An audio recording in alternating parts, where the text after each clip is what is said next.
Welcome to LinguaWire English A2. Today we have two stories. One is about an execution in Japan.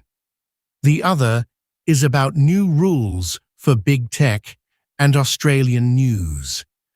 To help you follow today's episode, transcripts and vocabulary are at linguawire.com.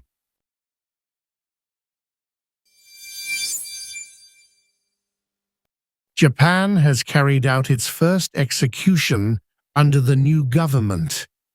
Now we go to Ella, our LinguaWire correspondent for justice. Thanks, Daniel.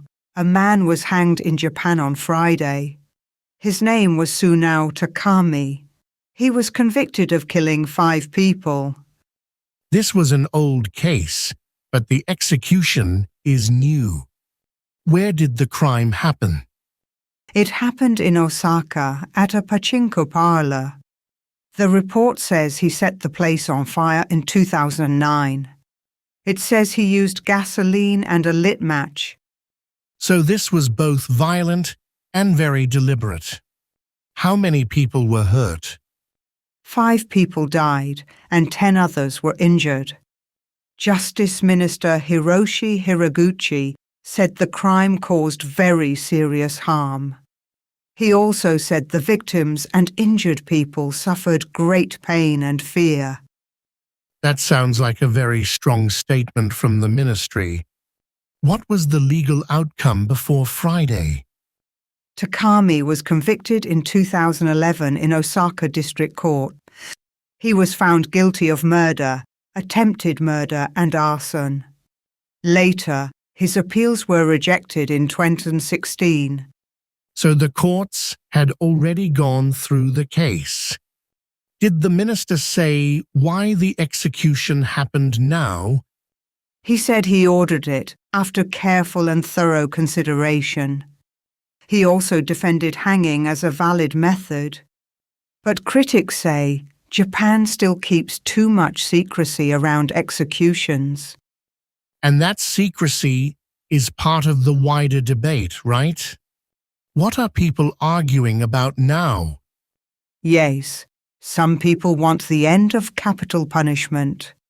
Others say it is still necessary in serious cases. Japan now has 100 people on death row, the minister said. That number makes the debate feel very real. Is there any sign the government will change course? Right now, no clear sign. Hiraguchi said he has no plan to change the practice. He said the public still mostly supports the death penalty. But rights groups keep calling for more openness and less secrecy.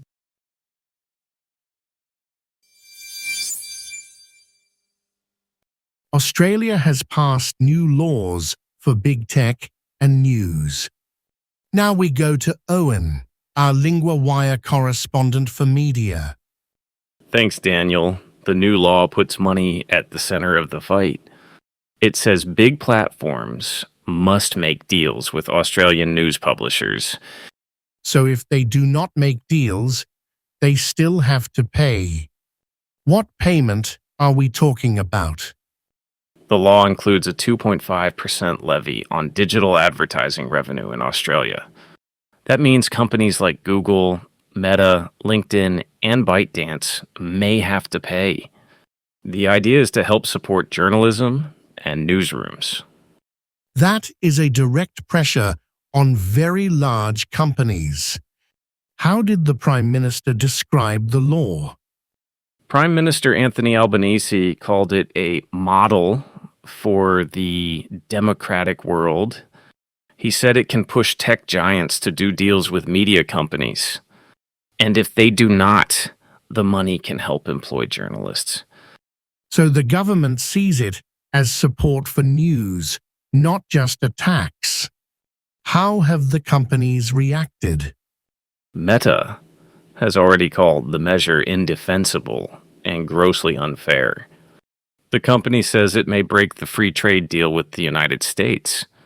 The White House also answered with accusations of foreign extortion, That is a very sharp response. What happens next between Australia and the United States? The report says this could become a wider trade fight. A tax and governance expert said the platforms have two main choices. They can negotiate with Australian media companies, or try to put pressure on Washington. And both choices sound costly. Could the US answer with trade pressure of its own? That is possible, according to the expert. He said extra tariffs on Australian exports could happen. So this is not only a media story, it is also a trade story.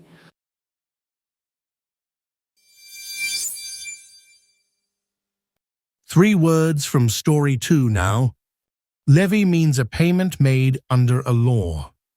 In the story, it was a 2.5% levy on digital advertising revenue.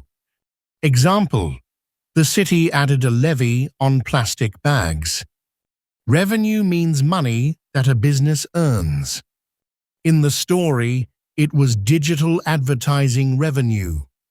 Example: the shop had higher revenue this month. Deal means an agreement between two sides. In the story, the law pushed companies to make deals with publishers. Example: they made a deal after a long talk. Grammar point: be going to. We use be going to for a future plan. We also use it when we think something will happen soon. Example: companies are going to make deals with Australian media companies. Example: this is going to be a wider trade fight. Repeat after me. Are going to make deals.